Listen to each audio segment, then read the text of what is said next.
Então, em relação ao JTAG, é possível desdobrar esse assunto.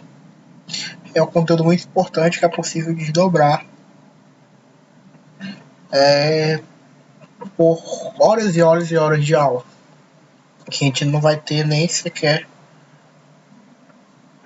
arranhado a superfície do JTAG. Então, para ajudá-los e passar o conteúdo suficiente,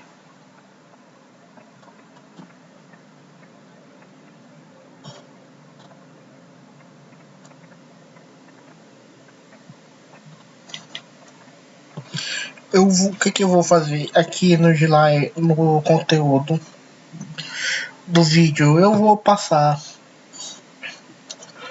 um certo trecho do conteúdo e eu vou complementar com uma apostila que vocês vão poder ter acesso, vocês vão poder baixar e vão poder manter com vocês. E dentro dessa apostila vai ter inúmeras referências para o JTAG.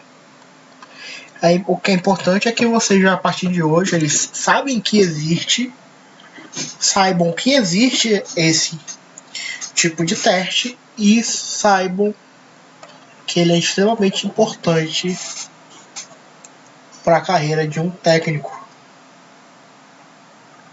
E com base nisso vocês vão ter as ferramentas necessárias para, caso seja necessário, complementar o que for passado aqui.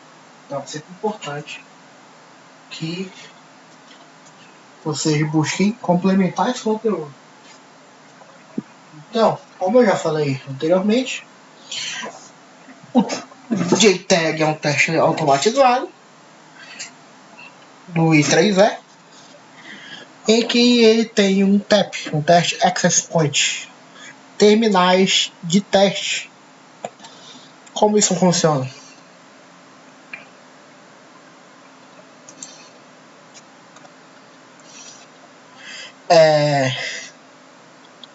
Temos aqui a estrutura do componente e nós temos terminais que vão permitir a inserção de sinais de testes de clock, testes, seleção de modo de teste, teste de clock e teste de reset do teste, teste de entrada de dados e teste de saída de dados. Com essa estrutura do JTAG é possível também, além de testar, é possível armazenar firmware, fazer depuração, verificar os limites de funcionamento e armazenar o firmware. Geralmente, quem já ouviu o JTAG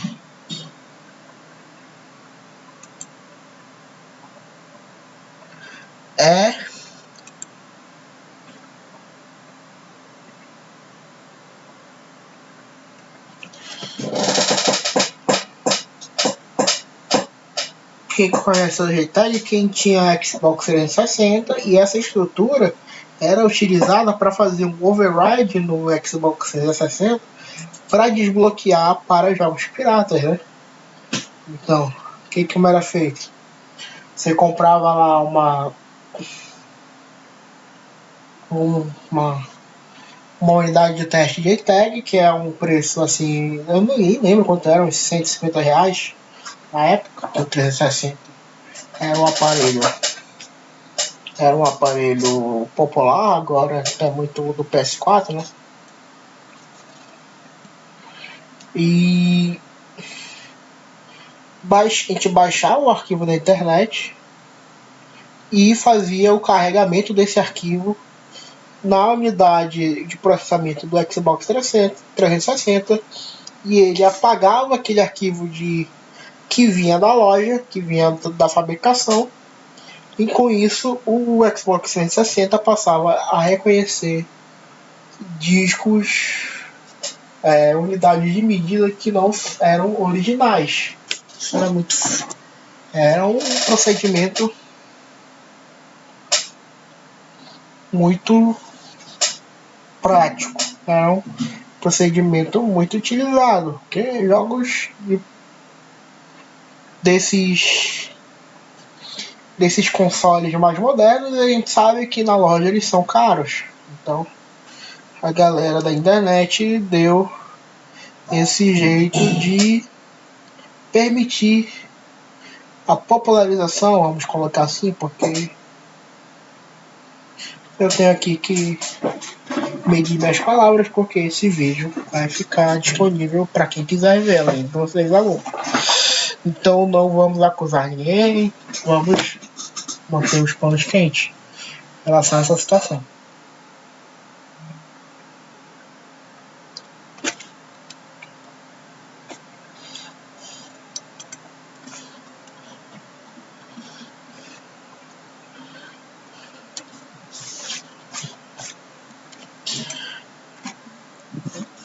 E uma unidade de teste de JTAG, ela é esse circuito digital que nós estamos vendo aí, que ele tem um circuito chamado flip-flop tipo D. O que é o flip-flop tipo D? Vocês vão ver se vão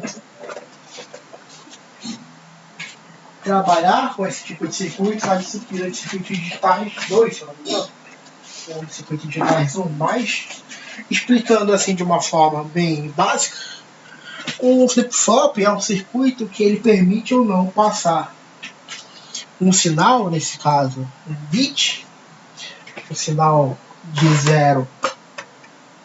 Vocês lembram que um bit 0 representa a ausência de tensão. E um bit 1 representa um sinal de tensão de 5 volts DC. Isso eu expliquei. Então, um flip-flop tipo D, ele é um tipo de circuito que ele transmite um valor de 0 ou um valor de 1, conforme um valor que ele de 0 ou 1 que ele recebe, de acordo com o impulso de relógio. Geralmente, um pulso de relógio dentro de circuitos digitais é um sinal de onda quadrada periódico. Durante um intervalo de tempo 0 volts, depois de um intervalo de tempo 5 volts, aí repete 0 volts, 5 volts, 0 volts, 5 volts, 0 volts, 5 volts. Então, com base nisso, em cada transição dessa de 0 para 5 volts, o flip-flop, o FF tipo D, ele vai permitir passar 0 ou 1 de acordo com a transição. A cada transição ele vai precisar passar 0 ou 1, e isso vai ser de acordo com o sinal que está na entrada.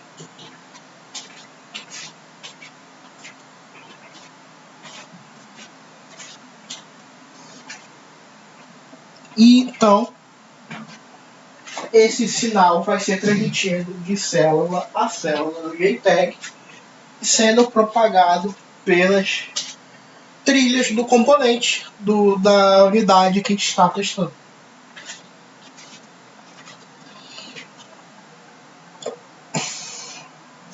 Aqui nós temos o TAP,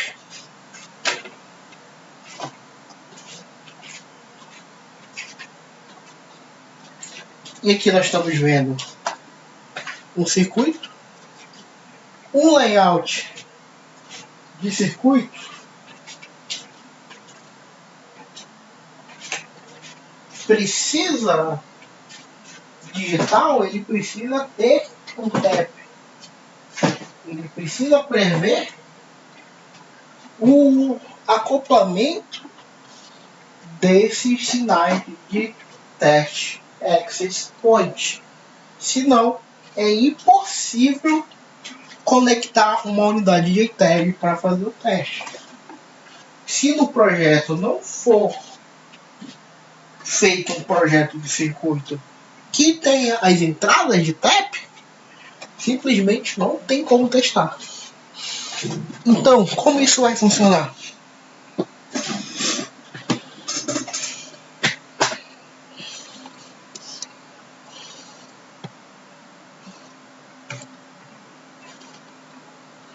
Nós temos aqui o TDI, que é o teste dada input, é um teste que um canal de teste que insere informações nos dispositivos que vão ser escaneados. O TDO é uma unidade de teste, que é o teste data output, é uma unidade que vai receber a resposta dos circuitos testados.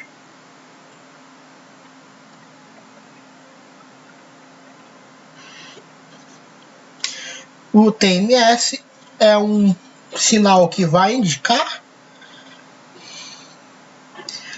para o circuito qual é o tipo de teste que vai ser feito. E o TCK é o sinal de clock que vai ser colocado em uma unidade de teste. Então, a cada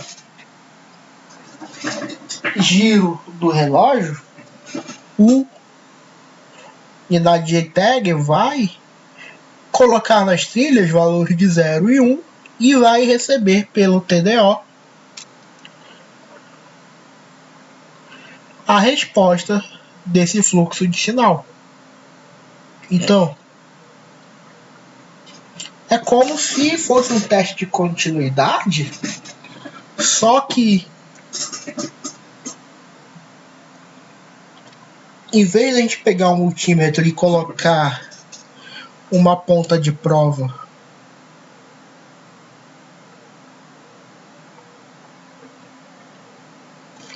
num lado da trilha e uma ponta de prova no outro lado da trilha,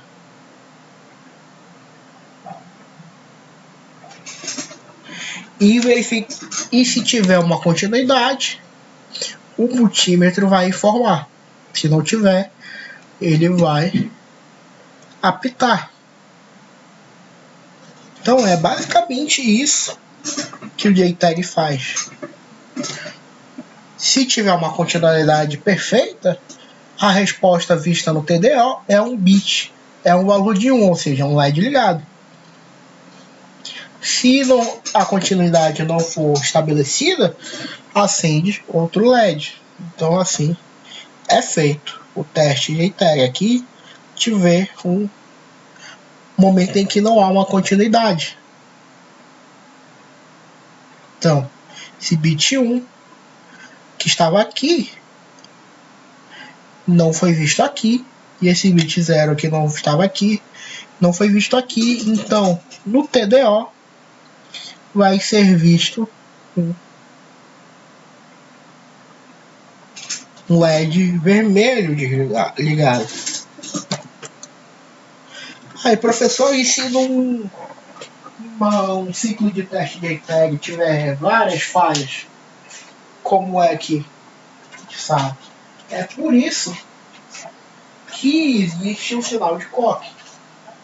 O sinal de clock ele determina um encadeamento de uma sequência de testes. E esse encadeamento, o testador ele vai ter descrito na guia de cenário de teste. Ele vai saber. A primeira resposta vai se referir a tal circuito. A segunda resposta vai se referir a tal circuito. E assim por diante.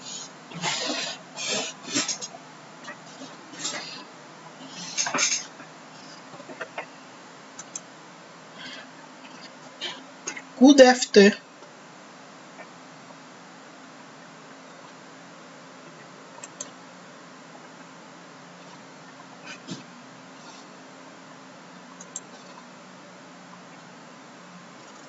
o Design for Testability é uma filosofia de projeto em que a gente prevê, dentro do roteamento das trilhas, da posicionamento dos componentes, as entradas de teste de acordo com a tecnologia que vai ser aplicada. Se estivermos trabalhando no projeto do circuito que vai ser testado segundo em circuito de teste, existem as considerações que precisam ser feitas dentro daquele método de teste. Se for feito para ser testado segundo o método de JTAG, o circuito terá trilhas de acordo com o que diz os fundamentos do teste de JTAG. Então, a partir desse momento, a gente precisa ter em mente que, a partir de um certo ponto da nossa carreira,